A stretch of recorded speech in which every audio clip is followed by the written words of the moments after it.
अगर अल्लाह ने दौलत दी है तो याद रखो वो वापस भी ले सकता है।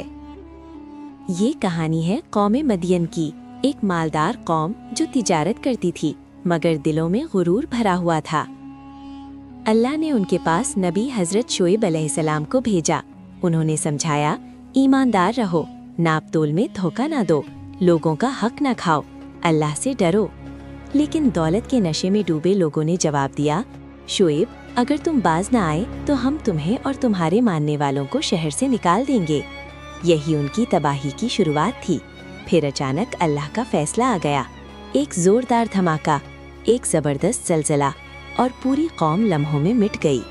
सुबह को लोग अपने घरों में औंधे पड़े थे, ऐसे गायब जैसे वो कभी यहाँ थे ही नहीं।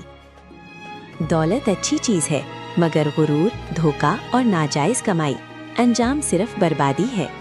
हम नाप तोल, बातचीत और अमल में ईमानदारी अपनाएं, क्योंकि अल्लाह सब देखता है।